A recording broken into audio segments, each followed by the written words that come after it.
बाद भारत ने पाकिस्तान में घुस के स्ट्राइक करा। और आतंकी हमले तो पहले भी होते थे, मोदी के आने से पहले भी आतंकी हमले होते थे, लेकिन इस तरह से जवाब नहीं दिया जाता था। 71 के बाद पाकिस्तान ने डायरेक्ट भारत से कोई लड़ाई नहीं लड़ी, लेकिन आतंकवाद वो फैलाता रहा। आतंकवाद के खिलाफ यह मोदी की निर्णायक लड़ाई है और इसमें भी रामगोपाल यादव आपके नेता जाति ढूंढ रहे हैं।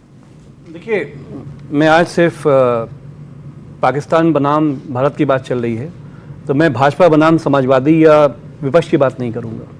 मैं इसलिए नहीं करूंगा कि आज भी खुद कि सीज हुआ है तो इसका जश्न क्यों मनाया, तो मैं अखिलेश जी ने बोला ना। देखिए माननीय नेता अखिलेश यादव जी ने जो बात बोली है, वो एक सैनिक स्कूल के पढ़े हुए, उनके वालिद मोहतरम रक्षा मंत्री रहे, और हमारे सिन्हा साहब जानते हैं, मेजर साहब, कि पाकिस्तान को 3 किलोमीटर अंदर घुसेड़ दिया था जब वो रक्षा मंत्री थे।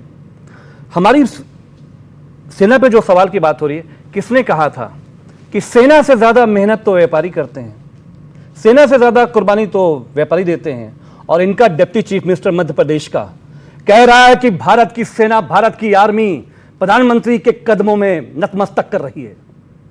कौन सहमत है इस बात से? कोई भी नहीं सहमत हो सकता। प्रोफेसर रामगोपाल यादव जी ने इतनी बात कही कि कर्नल सोफिया जैसी बेटियां, सब हमारी सब बेटियां, ये सब में सोफिया और वेमुका सिंह है हमारी बेटियों के अंदर, उसको लेकर जो लिंचिंग शुरू हुई सोशल मीडिया में, इनका मंत्री, जिसपे हाई कोर्ट ने बोला डीजीपी को एफआईआर करके इमीडिएट इसको जेल में डालो, हल्की धारा उसके ऊपर एफआईआर, अभी तक वो अरेस्ट नहीं, धाराएं भी कोर्ट ने अभी तक अरेस्ट नहीं हुआ है, अभी तक अरेस्ट नहीं। डीजीपी ने जो एफआईआर करी है वो अभी तक अरेस्ट नहीं हुआ। यह है सेना का सम्मान।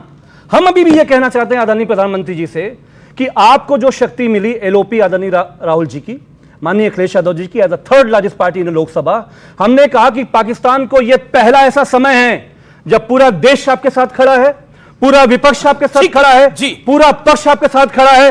अब हमारी फौजों को जब आपने आगे भेज दिया, और 10 तारीख को जब अमेरिका का सदर मार्को रूबियो, क्या बोलता है मार्को रूबियो, कह रहा है कि सदर नहीं, विदेश सचिव, जी, सदर तो ट्रंप साहब हुए, सदर साहब और रूबियो क्या बोलते हैं, 24 घंटे से दोनों देशों के अध्यक्षों से बात चल रही है।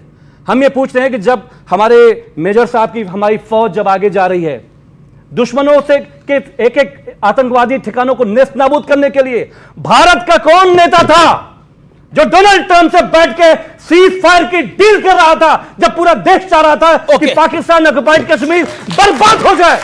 कौन नेता था वो?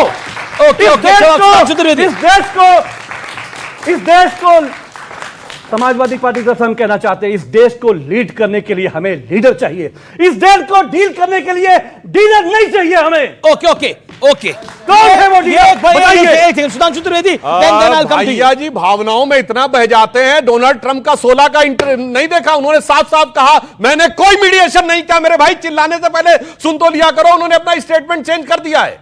और भारत ने उससे एक दिन पहले भारत के विदेश सचिव, विदेश विभाग के प्रवक्ता रणधीर जायसवाल जी ने कहा कोई मीडिएशन की कोई संभावना नहीं है किसी भी देश के साथ, और उस देश के साथ भी नहीं। चिल्ला के वो बोल रहे हैं जो विदेश में जाके बोले। सर आप 30 सेकंड में बोलिए। और ये बीच में बोलो, जिनको शक्ति मिली है प्रधानमंत्री जी को, वो चुप क्यों है? किससे डर रहे हैं वो?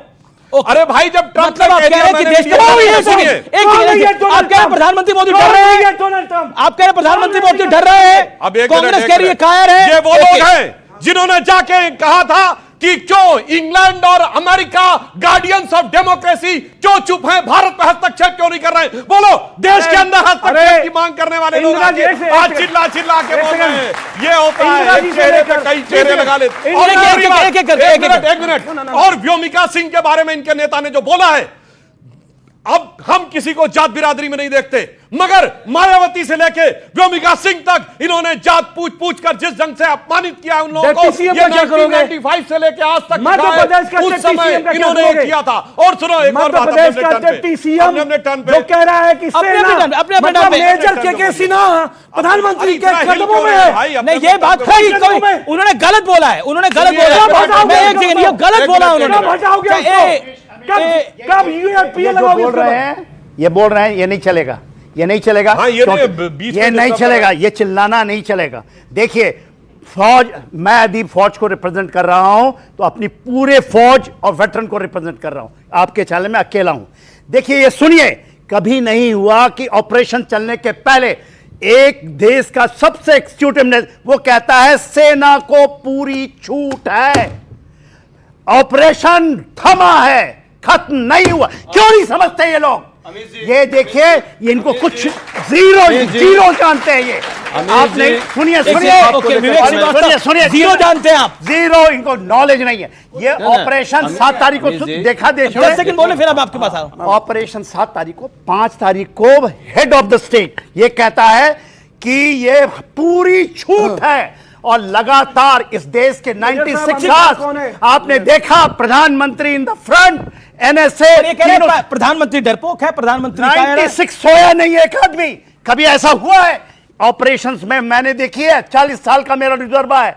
ये एक बार मिलते, एक बार वो आदमी अकेला बैठा हुआ, और एनएसए वहां पर सारे तीनों के सेना सीरियस। ये कभी नहीं हुआ है, कभी नहीं। और 3 दिन पहले, ऑपरेशन चलने के 3 दिन पहले ये घोषणा हुई, सेना को पूरी छूट है। आज छूट है ऑपरेशनल ब्रेक लेने का, थमा है, रुका नहीं है। रुका नहीं। अच्छा, आपको नॉलेज नहीं है, क्या बात करते हैं? एक सेकंड, आपको नॉलेज नहीं है, फिर भी आप बोल रहे हैं। ओके,